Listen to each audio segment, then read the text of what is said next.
Eu coloquei como tema dessa noite uma vida valorosa. Quando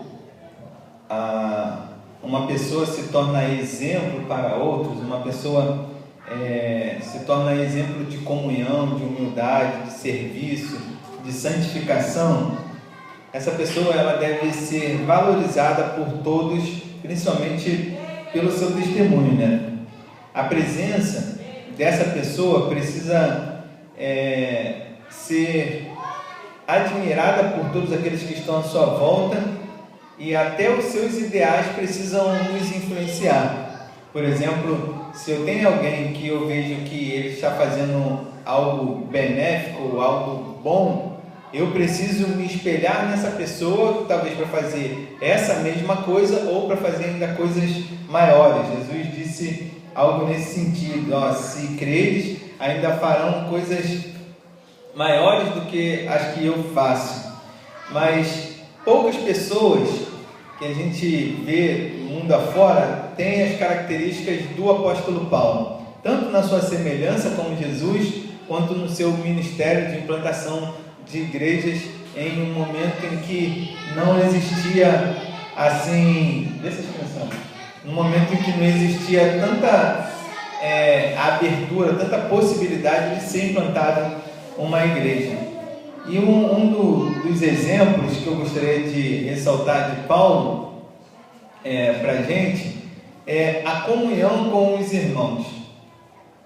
A gente vê o apóstolo Paulo, apesar de tanto trabalho, apesar de muitos desafios, ele separa tempo, e esse versículo vai mostrar isso, para sentar e bater um papo com os seus amigos, com as suas ovelhas. E a Bíblia vai demonstrar que ele é sempre bem recebido por essas pessoas. O versículo vai citar, ele foi de boa vontade, ou seja, ele não foi obrigado, ele não tem um horário marcado para fazer o atendimento pastoral, ou para dar um curso, ou para induzir alguém, ou para pedir alguém que faça alguma coisa. Ele vai porque ele sente que a comunhão com os seus irmãos é algo necessário. A Bíblia vai dizer que carinhosamente, vai mostrar que carinhosamente ele sauda os irmãos, tanto nas vezes que ele está escrevendo, as cartas, saúdo a fulano, a ciclano e tal, quanto nesse momento que ele chega, a Bíblia diz que ele saudou a todos, ou seja, cumprimentou a todo mundo. A gente precisa ter isso como exemplo. Você chega num lugar, um bom dia às vezes muda a cara feia daquela pessoa que ia te ser como um inimigo, ela passa a ser um amigo, um oi, um alô, alguma coisa nesse sentido. A gente precisa aprender com Paulo isso, a se comunicar, cumprimentar as pessoas.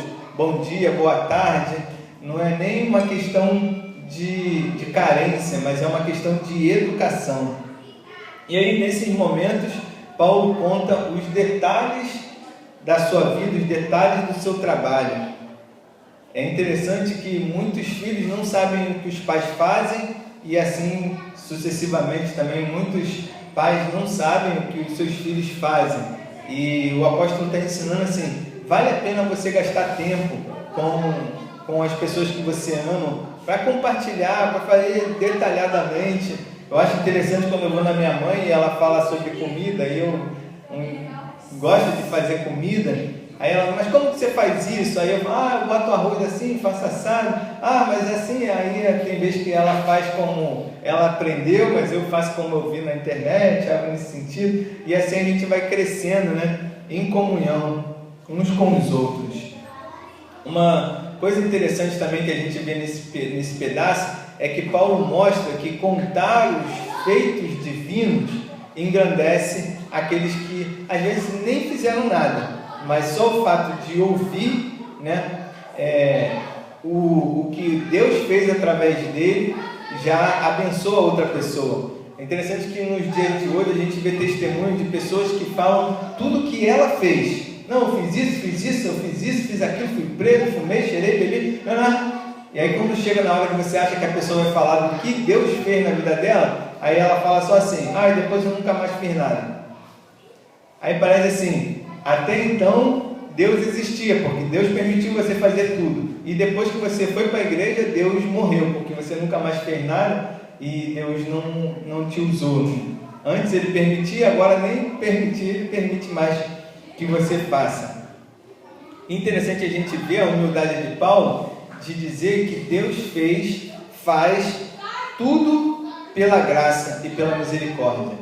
Não é que Paulo está achando assim, eu fui o maior missionário, eu fiz isso, plantei um monte de igreja. Não, ele está falando que Deus fez através dele pela misericórdia, ou de uma forma que ele foi co-participante, mas ele não é o principal, porque o principal é Deus.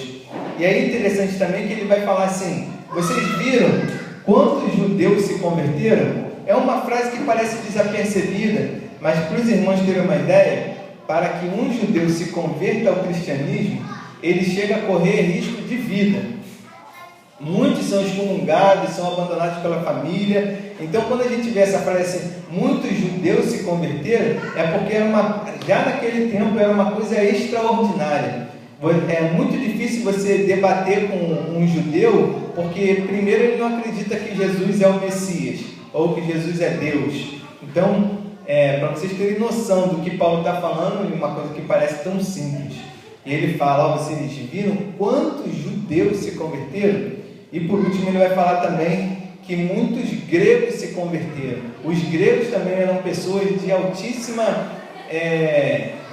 classe social, muito inteligentes, estudavam tudo. Alguns foram ter com Paulo também só para estudar ou para entender qual era essa nova filosofia, essa nova teologia que Paulo estava pregando. E aí alguns desses que vieram para investigar o que Paulo estava falando, de onde que ele tinha tirado essa ideia, por que aconteceu o que aconteceu com ele, se converteram durante esse momento. Por último, a gente aprende que santificação, ou se santificar e dar oferta, nesse momento Paulo fez como testemunho. Paulo conhece bem as Escrituras, conhece bem o que a Bíblia fala sobre oferta, sobre sacrifício. Você acha que Paulo iria fazer um voto, raspar a cabeça, como a Bíblia está falando, ou dar uma oferta, porque ele entende que Deus precisa de oferta? Não. Paulo fez o que fez, como a gente acabou de ler, para não escandalizar os outros irmãos. E foi até uma sugestão de alguém que falou para ele, Paulo, vamos fazer um negócio, você faz assim que eles vão entender que você ainda é um judeu. E ele faz, e aí eu consigo imaginar ele falando assim, me custa alguma coisa?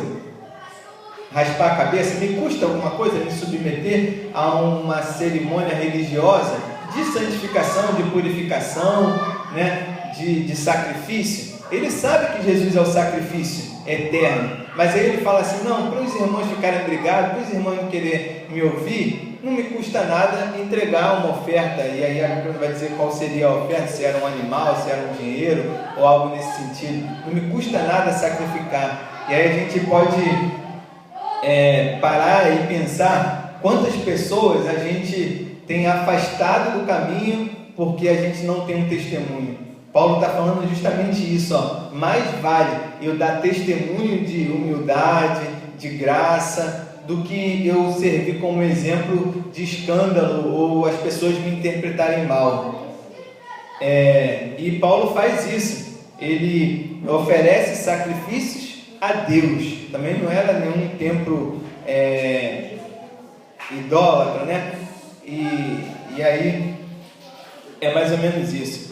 Paulo se submete a um ritual religioso para que os religiosos não se escandalizem e ainda ele possa continuar a pregar ou tenha mais algum tempo para poder compartilhar e fazer com que esses irmãos muitas vezes ignorantes ou novos na fé, que ainda está tomando leitinho, não conseguem entender as coisas mais profundas da palavra de Deus, esses irmãos se sintam em paz com ele. Enfim, precisamos ter paciência, comunhão e compreensão com os outros irmãos. Muitos ainda, nos dias de hoje, são como crianças na fé, no conhecimento e no serviço real. Eles não conseguem comer por vontade própria, eles não conseguem estudar por vontade própria, muito menos fazer alguma coisa por vontade própria. São como uma criancinha mesmo, que a mãe tem que falar: vai escovar o dente, vai jantar, vai tomar banho. Aí assim o Espírito Santo fica, essas pessoas ficam dando trabalho ao Espírito Santo, a Deus e a todos. Então que a gente aprenda a valorizar, ou que cada um de nós possamos buscar uma vida de valor, ou um testemunho valoroso, para que os outros vejam em nós uma possibilidade ou um referencial de pessoa segundo o coração de Deus. Amém?